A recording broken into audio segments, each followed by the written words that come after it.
Magandang hapon po sa lahat. Nangabangin ko na dito po sa Quezon Boulevard, Quiapo, Manila.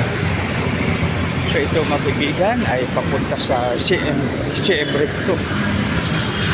Ito mga kaibigan, no, napakaraming mga motor, may bus, may taxi, may e-bike, so napakarami.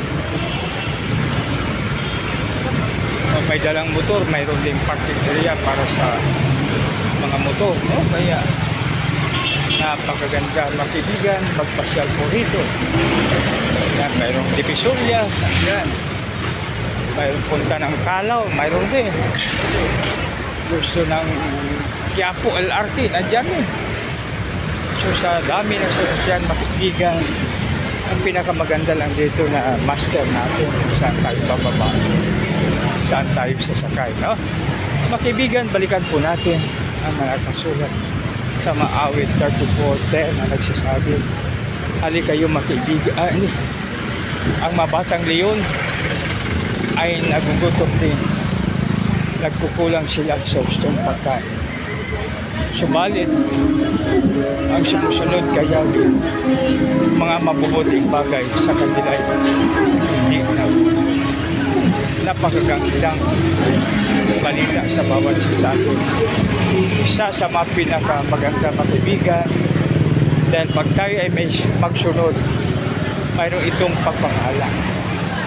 Subalit pag hindi tayo sumunod, kabaliktaran ito ay sa atin. Okay, bakit pa tayo hindi sumunod? Dahil pag tayo sumunod, mayroong kaakibat itong pagpapala. Kaya napakaganda pag tayo ay sumunod, dahil ito ay mayroong kaakibat na gantimpala o kaya biyaya, mayroong blessings mga kaibigan. So bakit pa tayo hindi susunod? Dahil ang nangako ay talagang pagmangako ay hindi napapako. So ano ang kanyang sinabi, kanyang sinusunod. Kaya mga kaibigan, tayo na po ay susunod upang ang pagpapala ay sumasa. Walang mawala po sa atin pag tayo sumunod. Subalit pag hindi tayo sumunod, ang pagpapala na para sa atin ay pupunta doon sa mga sumusunod. Kaya mga kaibigan, no need to worry. Kailangan natin sumunod upang maging maayos po ang lahat natin.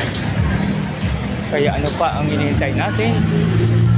Tayo na po ay magbasa ng banal na kasulatan, magbasa ng magandang balita upang tayo magabayan sa ating gagawin mga kaibigan, upang tayo ay makasunod sa dapat sundin. Kailangan din natin magbasa. Kaya sa umaga, paggising natin, kahit 5 minutes lang, okay, makinig tayo dahil sa daliri lang natin, no? Sa dulo lang ng ating daliri, makibaan doon ang lahat. Dahil mag-search lang tayo, mag-copy paste, tapos mag-send.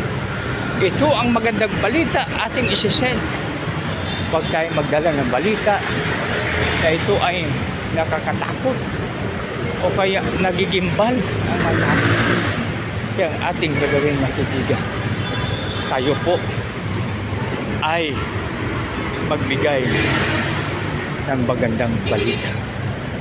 At isa sa magandang balita na ating napakinggan ay dito makikita sa Maawit 34:10 na ating uulitin mga kaibigan. Ang mga leon ay nagugutom din, nagkukulang sila sa gustong pagkain. Subalit ang masumusunod kayaw, mga mabubuting bagay sa kanila'y hindi nauulit. Napakaganda na balita para sa ating mga kaibigan ang tungkol sa pagsunod. Dahil pag tayo magsunod, sigurado ang pagpapala. Subalit pag tayo ay hindi susunod, sigurado na walang pagpapala. Ano pa ba ang pipiliin natin?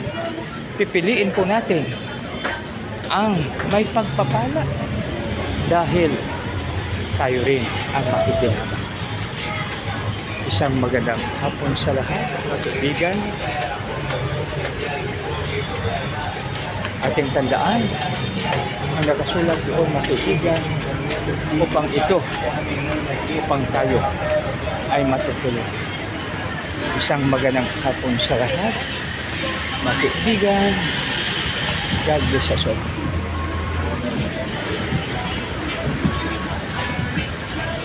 Awa.